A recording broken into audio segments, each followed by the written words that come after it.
வாழ்க வளமுடன். அருட்பெயர் ஆற்றலின் கருணையினால் உங்கள் உடல்நலம், நீலாயுள், நிறை செல்வம், உயர்ப்புகள், மெஞ்ஞானம் பெற்று ஓங்கி வாழ்வீர்களாக. அன்பர்கள் அனைவருக்கும் பாலாவின் இனிய வணக்கங்கள்.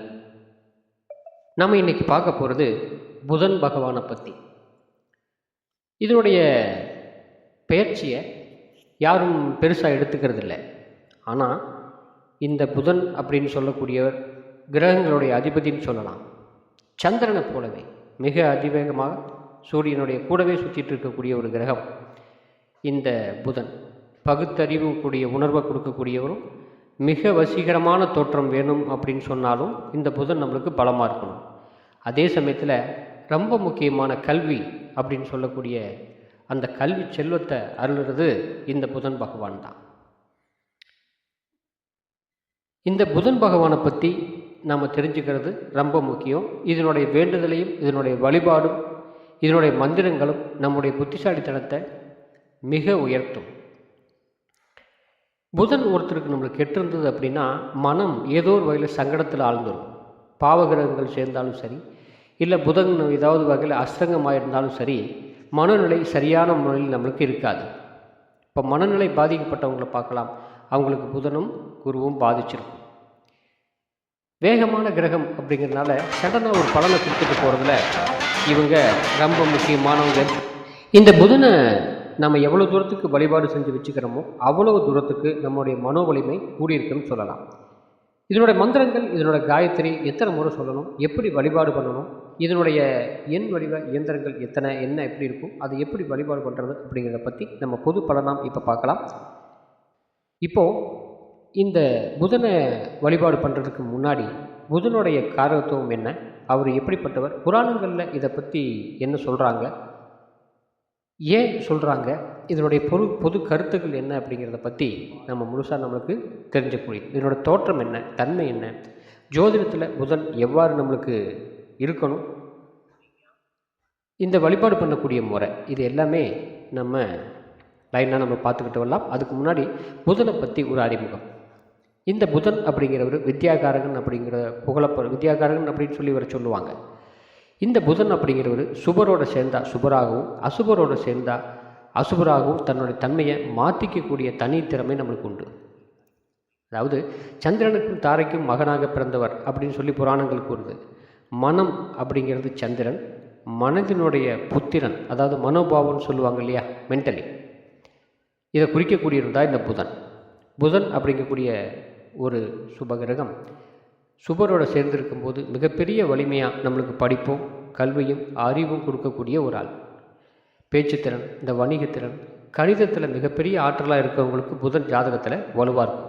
அதே சமயத்தில் தகவல் தொடர்பில் வேலையில் இருக்கிறவங்க, தகவல் தொடர்பை தான் தொழிலாக வச்சுக்கிறவங்களுக்கெல்லாம் புதன் நல்ல வலிமையாக இருக்கக்கூடிய வாய்ப்பு நம்மளுக்கு உண்டு.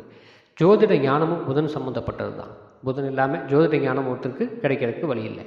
அதே சமயத்தில் கலைப்புலமை, இந்த எழுத்தாற்றல்னு சொல்லுவோம் இல்லைங்களா, கதை கவிதை எழுதுறது, இது எல்லாமே நம்மளுக்கு புதனோட சம்மந்தப்பட்டது தான். பல்வேறு காரகங்களை கொண்டவர் தான் இந்த புதன். பச்சை நிறமான நிறத்தை கொண்டது.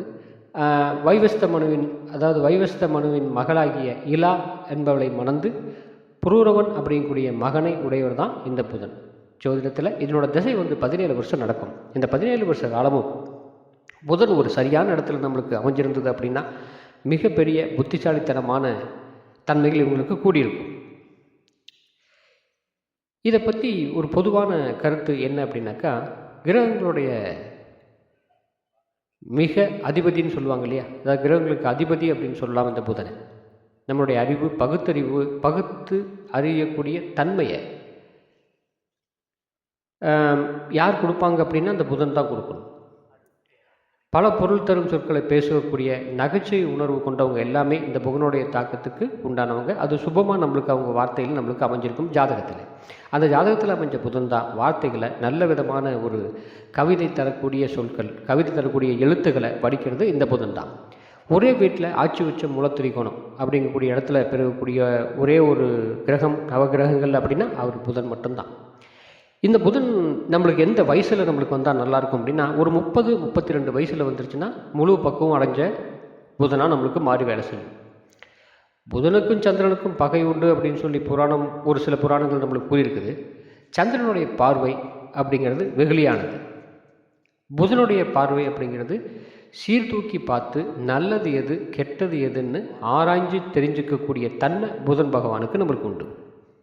மிதுனம் கன்னி ராசிக்கு அதிபதி, கன்னியிலேயே உச்சமும் மூலத்திரிகோணமும் அடையக்கூடிய ஒரே கிரகம் இந்த புதன் மட்டும்தான். மீன ராசிக்குள்ளே நீச்சம் பெறுவார்.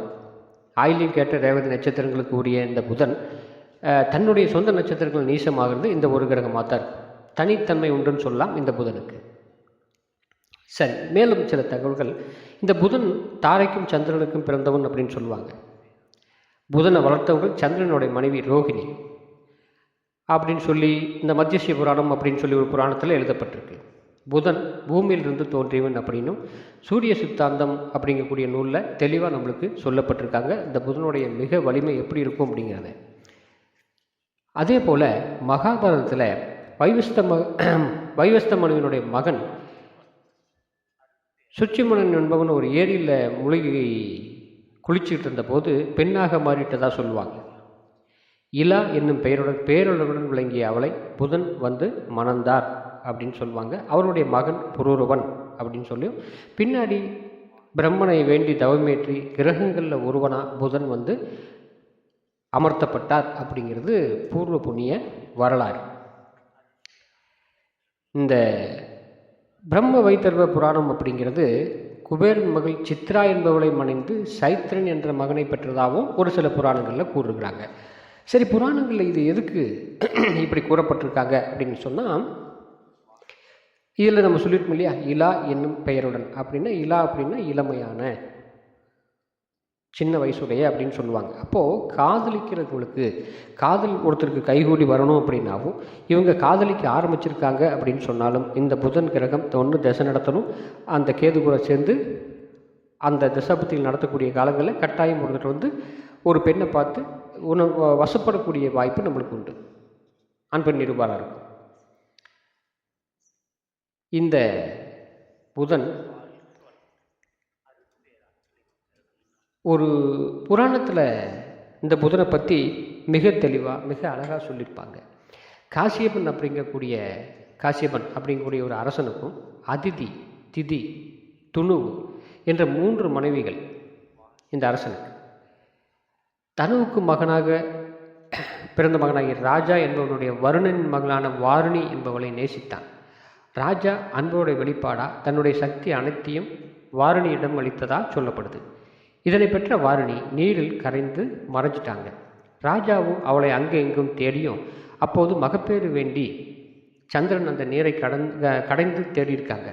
அப்போது மகாவிஷ்ணுவோடைய அருளால் அந்த நீரில் பிரகாசம் கொண்ட ஒரு தெய்வீக ஒளி தோன்றியது.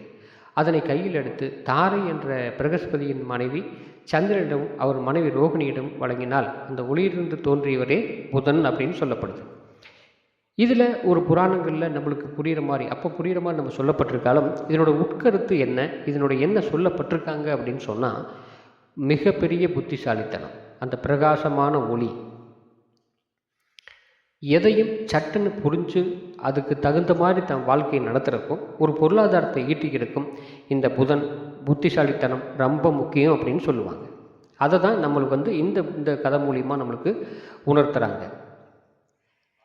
சரி, புதனுடைய தோற்றம் தன்மையும் எப்படி இருக்கும் அப்படின்னா, இந்த மஞ்சள் நிறம் கொண்டவர் தான் நம்மளுக்கு புதன். மஞ்சள் நிற மாலை அணிஞ்சு அந்த கத்தி, கேடயம், செங்கோல் மற்றும் வரமளிக்கும் முத்திரை அப்படின்னு சொல்லி 4 கைகளோடைய தங்க கிரீடம் தலைமுடியில் அணிஞ்சு சிங்கத்தை வாகனமாக கொண்டு புதன் வந்து காட்சி அளிப்பார். எல்லா விதமான கலைக்கும் விஞ்ஞானத்திலையும் ஆழ்ந்த புலமையுடைய புதன் சுக்கிரனிடமிருந்து 1,00,000 யோகாஜன தூரத்தில் இருக்கிறதாக இந்த நம்மளுடைய பாகவத நூல் தெரிவிக்கிறது. ஒரு யோகாஜனை அப்படிங்கிறது 11 கிலோமீட்டர் சொல்லுவாங்க புராணங்களில். இந்த மாதிரி இந்த காற்றில் கூட விரைவாக செல்லக்கூடிய 10 குதிரைகளில் புதன் வெண்மை நிற ரதத்தில் வந்து இழுத்து செல்றதா சொல்லுவாங்க. இந்த புதனுடைய அதிதேவதை அப்படிங்கிறது மகாவிஷ்ணு. இந்த புதன் அப்படிங்கிறவர் மிதுன கன்னி ராசிக்கு உண்டான அதிபதின்னு நம்மளுக்கு தெரியும். வடகிழக்கில் வில் வடிவ இருக்கையில் வீட்டிற்கனுடைய புதன் ஆத்திரேய கோத்திரத்தில் சுக்லபட்ச சப்தமி திதியில் மார்கழி மாதம் புதன்கிழமை அன்னைக்கு ஆங்கிரச வருஷம் பூரட்டாதி நட்சத்திரத்தில் பிறந்தவர். பூரட்டாதிங்கிறது உங்களுக்கு குருவோட நட்சத்திரம்னு தெரியும். இதில் புதன்கிழமை அன்னைக்கு இந்த மிதுனம் கன்னிக்கு ராசி அதிபதியான புதன் ஜனனமானதாக நம்மளுக்கு வரலாறு நம்மளுக்கு சொல்லப்பட்டிருக்கு. சரி, இப்போது இது வரைக்கும் புதனை பற்றி ஓரளவுக்கு நம்மளுக்கு தெரிஞ்ச அளவுக்கு நம்ம பார்த்துட்டோம். ஏன் நம்மளுக்கு தெரிஞ்ச அளவுக்கு பார்த்தீங்கன்னா, புராணங்களில் சொல்லப்பட்டது எதுவுமே தவறாக நம்மளுக்கு போகிறதில்லை. நம்மளுக்கு ஏதோ ஒரு வகையில் அவங்க புதனுடைய காரத்துவத்தை நம்மளுக்கு உணர்த்துறாங்க. புதன் இந்த தன்மை உடையது அப்படிங்கிறத சொல்லியிருக்காங்க. இந்த புதனை எப்படி வழிபாடு செய்கிறது அப்படிங்கிறத பற்றி நம்ம பார்க்கலாம். விஷ்ணு பகவானை புதன்கிழமையில் வழிபாடு பண்ணுறது புத வழிபாட்டில் சொல்லப்பட்டது. மேலும் அமாவாசை அன்னைக்கு ஒரு அந்தணருக்கு பொருள்களை தானம் செய்கிறது நல்லது. இந்த யானை தந்தம், பச்சை நிற ஆடை, தங்கம், பச்சை பயிறு, சூடம், ஒரு ஆயுதம் மற்றும் சுவையான உணவு, மேலும் இந்த பழங்களும் சேர்த்துக்கலாம். பழமும் இது கூட சேர்ந்தது தான். இதை தானம் அளிக்கிறது நன்மை தரும் அப்படின்னு சொல்லுவாங்க. யாருக்கு? ஒரு அந்தணருக்கு. சரி, புதனுடைய காயத்ரி பார்க்கலாம். இந்த புதனுடைய காயத்ரி கஜத்வஜாய வித்மகே சுககஸ்தாய தீமகி தன்னோ புத பிரசோத்தியாதன்னு சொல்லலாம். இந்த காயத்ரி திரும்ப திரும்ப நம்ம உச்சரிக்கும் போது, இல்லை படிப்பு வராத, படிப்பு குறைபாடு உள்ள, இல்லை படிப்பே நம்மளுக்கு மெமரியில் நிற்க மாட்டேங்குது அப்படின்னு சொல்லிட்டு இருக்கிறவங்களுக்கு இந்த கஜஸ்வதாய வித்மகே சுககஸ்தாய தீமகி தன்னோ புத பிரசோத்தியான்னு சொல்லலாம். இந்த காயத்ரியை திரும்ப திரும்ப சொல்லிட்டு இருக்கும்போது இந்த கஜத்வஜாய வித்மகே அப்படின்னு சொல்கிறது அந்த மெமரி பவர். அதாவது ஒரு நம்ம எல்லாம் படிக்கிறதும் நம்ம பேசுகிறதும் ஒரு செயல் நடக்கிறதும் எல்லாம் ஒரு பக்கம் பதிவாகும் இல்லையா? அந்த பதிவை திரும்பி ரிட்டர்ன் கொடுக்கக்கூடிய மூளை பகுதிக்கு இந்த மந்திரங்கள் எடுத்து செல்லும். அப்படிங்கிறதுனால இந்த கஜத்வஜாய வித்மகே சுககஸ்தாய தீமகி தன்னோபுத பிரசோத்தியாத்தன்னு சொல்லுவாங்க. இதை சொல்லும்போது நம்மளுடைய மெமரி பவர் கூடிக்கிட்டே இருக்கும். அந்த மூளைப்பகுதியில் உள்ள ஒரு சிறு நரம்புகள் தூண்டப்பட்டு அந்த மெமரி பவர் அதிகமாகிட்டே இருக்கும். ஒரு வாட்டி 2 வாட்டி சொல்லி கொடுத்தாவே மெமரி பவர் கூடிக்கும். அப்படிப்பட்ட ஒரு மிக வலிமையான மந்திரம் தான் இந்த புதனுடைய காயத்ரி. அதுபோக இந்த புதனை வேண்டதும் இதனுடைய பீஜ மந்திரங்களை ஓம் பிரம் பிரிம் ப்ரௌம் புதாய நமக அப்படின்னு சொல்லுவாங்க. ஓம் பிரம் பிரிம் ப்ரௌம் புதாய நமக அப்படின்னு சொல்கிறது ஒரு பீஜ மந்திரம். இந்த மந்திரத்தை எத்தனை நாளில் சொல்லணும், எத்தனை நாளில் சொன்னால் இதனோட வலிமை கூடும் அப்படிங்கிறது ஒரு விதி இருக்குது. சாதாரணமாக நம்மளுக்கு படிக்கும் போதும் சரி, இல்லை படிப்பு நம்மளுக்கு சரியாக ஒரு விதத்தையும் நம்மளுக்கு புரிய மாட்டேங்குன்னு சொல்லுங்க. ஒரு சிஸ்டத்தில் வேலை செஞ்சிட்ருக்கோம்.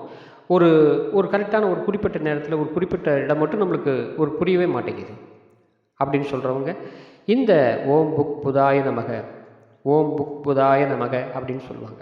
இந்த மந்திரங்களை திரும்ப திரும்ப சொல்ல சொல்ல அந்த நரம்புகள் தூண்டப்பெற்று நம்மளுக்கு அந்த இடம் புரியறதுக்கு ஆரம்பிக்கும். இப்போது இந்த மந்திரங்கள்லாம் நம்மளுக்கு சமஸ்கிருதத்தில் இருந்தாலும் கூட இந்த மந்திரங்களோட உச்சரிப்பு, இந்த நாக்குடைய தன்மை, அதிலிருந்து வரக்கூடிய ஒலி, இது எல்லாமே நம்ம உடம்புக்குள்ளே திரும்ப அந்த வைப்ரேஷனை தூண்டக்கூடிய குறிப்பிட்ட அந்த நரம்பை தூண்டக்கூடியதாக இருக்குதே தவிர இந்த மந்திரங்கள் நம்மளுக்கு பெருசாக ஒன்றும் நம்ம பாதுகாப்பு தரும், இந்த மந்திரங்களை சொல்லிட்டா மட்டும் போதும் அப்படின்னு சொல்கிறதில்ல. எதுக்காக சொல்லப்பட்டது அப்படிங்கிறதும் நம்மளுக்கு ரொம்ப முக்கியம். நரம்பு மண்டலங்களை தூண்டக்கூடிய வார்த்தைகள், அதாவது ஒலிகள் அப்படின்னு சொல்லலாம் இந்த மந்திரங்களை. இது போக புதனை வழிபாடுபட்டிருக்கு சில முறை. விஷ்ணு வழிபடுறதுனாலையும் விஷ்ணுவுடைய சகஸ்ரநாமத்தை ஜபிக்கிறதுனாலையும் இந்த புதனுடைய வலு நம்மளுக்கு கூடும். புதனுடைய பீஜ மந்திரத்தை 40 நாளில் ஒரு 17,000 முறை பாராயணம் செஞ்சுட்டா, துதிச்சிட்டா மிகப்பெரிய நன்மை நம்மளுக்கு கொடுக்கும். இந்த புதனுடைய துதிகள் இருக்கு இல்லையா, காயத்ரி மந்திரங்கள், இதெல்லாம் சூரிய உதயத்துக்கு 2 மணி நேரம் கழித்து பின்னாடி சொல்கிறது மிகப்பெரிய பலம். பச்சை பயிறு, பூசணிக்காய், ஆடு, பச்சை நிற ஆடை, இதுபோல் உள்ளவங்களை புதன் மத்தியான வேலையில் ஏழை மாணவனுக்கு தானம் செய்யும். படிச்சுட்டு இருப்பாங்க, அவங்களுக்கு கொஞ்சம் பொருளாதார வசதி கம்மியாக இருக்கும். அந்த மாதிரி இருக்கிறவங்களுக்கு இந்த பச்சை பயிரும் பூசணிக்காயும் பச்சை நிற ஆடை இந்த மாதிரி புதன்கிழமை அன்னைக்கு மத்தியான வேலையில் இந்த மாணவனுக்கு தானம் கொடுக்கறது மிகப்பெரிய பலம். இது மிகப்பெரிய வலுவான இடம். யாருடைய மூளைப்பகுதி அதிகமாக நம்மளுக்கு வேலை செய்தோ அவங்களுக்கு நம்ம அந்த தானத்தை கொடுக்கறது அப்படிங்கிறது அந்த அறிவு நம்ம இடத்துக்கு வெளிப்படும் அப்படின்னு சொல்லலாம். புதன்கிழமை விரதம் நம்ம மேற்கொள்ளலாம். அது ஒரு நல்ல பலனை கொடுக்கும். இந்த புதனுடைய தசாபுத்தி நடக்கக்கூடிய காலங்களில் நம்ம 10 முக ருத்ராட்சம் அணியிறது மிகப்பெரிய பலம். அதிலிருந்து ஒரு ஒரு ஒரு விதமான ஒளிக்கதிர் நம்மளுக்கு வெளிப்பட்டு உடம்பு ஃபுல்லாக பரவும். அதுபோக குருவாயூர் போய் தரிசனம் செய்கிறதும் மதுரை மீனாட்சி அம்மனை தரிசனம் செய்கிறதும் மிகப்பெரிய பலம் இந்த புதனை வழிபாடு செய்கிறது. சின்ன ஒரு எளிய பரிகாரம் அப்படின்னு சொன்னோம் அப்படின்னா பச்சை நிற ஆடை அணிகிறது, பச்சை நிற கைக்குட்டை வச்சுக்கிறது, தந்தத்தினாலான பொருள், தந்தத்தினால பாத்திரங்கள், இதை நம்ம பயன்படுத்தலாம். இப்போது இந்த புதனுடைய யந்திரம் சொல்லும் இல்லையா, இயந்திரம் அப்படின்னு சொல்லலாம், யந்திரம்னு சொல்லலாம். இது 3 லைனை கொண்டது, 9 கட்டங்கள் உடையது. முதல் லைனில் 9, 10, 5, இரண்டாவது லைனில் 4, 8, 12, மூணாவது லைனில் 11, 6, 7. இந்த எண்கள் புதனை வசீகரம் பண்ணக்கூடிய, புதனுடைய அருளாற்றலை மிக பலமாக நம்மளுக்கு தரக்கூடிய ஒரு யந்திரம். இந்த யந்திரத்தை, இந்த புதனுடைய பீஜ மந்திரம் சொல்லியிருந்தோம் இல்லையா, அந்த பீஜ மந்திரத்தை குறிப்பிட்ட நாள் குறிப்பிட்ட கவுண்ட்ஸ் வரைக்கும் நம்ம சொல்லி நம்ம எந்திரத்தை பாக்கெட்டில் வச்சுக்கிறது, இல்லை அதை நம்ம வச்சு வழிபாடு பண்ணுறது. இதன் மூலிமா புதனுடைய தன்மையை, புதனுடைய ஆற்றலை நம்மளால் முழுசாக வாங்கிக்க முடியும். நம்முடைய புத்திசாலித்தனம் மிக பலமாக வேலை செய்யக்கூடியதாக இருக்கும். ஏன்னா இந்த புதன் நரம்பு, காற்றுடைய செல்கள் இருக்கு இல்லையா, நம்ம காற்று செல்கள், உடம்புல இருக்கக்கூடிய ஒரு செல்கள் இருக்கு இல்லையா, நம்மளுக்கு எல்லாமே இந்த கட்டுக்குள்ளையாமல் இருக்கிறது எல்லாமே இந்த புதனோடனால தான். நரம்புகளுடைய தன்மையும் புதன் குறிக்கக்கூடியது தான். நாக்கு, மூச்சு, இவை எல்லாம் புதன் தான் நம்மளுக்கு ஆள்றது. புதன் பாதிச்சிருந்ததுன்னா மூக்கு தொடர்பான கோளாறு, பேச்சில் பேசுகிறாங்க இல்லையா, இதில் ஏதாவது ஒரு தடை ஏற்படும். நுரையீரல் சம்பந்தமான ஆஸ்மா, இந்த சுவாச சம்பந்தப்பட்ட அத்தனை கோளாறும் புதனை குறிக்கக்கூடியது தான். இது போக நம்மளுக்கு பக்கவாதம், நரம்பு மூலியமாக பாதிக்கிறது, மூளைக்காய்ச்சல் வந்துருச்சுன்னு ஒருத்தர் நீங்கள் கேள்விப்பட்டிருப்பீங்க. இதெல்லாம் புதன் பாதிப்படைஞ்சதுனால வந்துடுறது தான். இந்த நோய் வந்தது அப்படின்னா முதல்ல பாதிக்கிறது பேச்சு தான். அதே சமயத்தில் தகவல் தொடர்பு, வணிகத்துறை, ஒரு பிஸ்னஸ் பண்ணுறாங்க இல்லையா, ஒரு காலி இடத்தை வாங்கி விற்கிறாங்க, இல்லை தன்னுடைய பேச்சு ஆற்றல் மூலியமாக ஒரு பிஸ்னஸை பண்ணுறாங்க அப்படின்னா அங்கே புதன் நம்மளுக்கு வலுவாக இருக்கும். இந்த நிலையில் எல்லாமே புதன் தான் நம்மளுக்கு ஆள்றார். இந்த ரத்த அழுத்தம், நீரிழிவு நோய், சர்க்கரை நோய் இதெல்லாம் வருது இல்லைங்களா, இவங்களுக்கு இந்த மாதிரி ஒரு பிரச்சனைகள் உள்ளவங்களுக்கு, இந்த நரம்பு கோளாறு ஆகட்டும், மூச்சு சம்பந்தப்பட்ட பிரச்சனையாகட்டும், தலைப்பகுதி தொந்தரவாகட்டும், ரத்த அழுத்தம், ப்ரெஷரு, சர்க்கரை நோய், இவங்கெல்லாம் இருக்கிறவங்க புதனை வழிபாடு பண்ணுறது மிகப்பெரிய பலம். இதை வழிபாடு பண்ணி இந்த மந்திரங்களை உச்சாரணம் பண்ணி இந்த எந்திரங்களை குறிப்பிட்ட நேரத்தில், குறிப்பிட்ட நாளில், குறிப்பிட்ட அறைக்கு நம்மளுக்கு அதை உபதேசம் பண்ணி அந்த எந்திரத்துக்கு நம்ம வழிபாடு பண்ணி எடுத்து கட்டிக்கிட்டோம் அப்படின்னாக்கா இந்த நோய்களிலிருந்து நம்மளையே கட்டாயம் பாதுகாப்பாக வச்சுக்கணும். வாழ்க வளமுடன். மீண்டும் அடுத்த பதிவில் பாலா.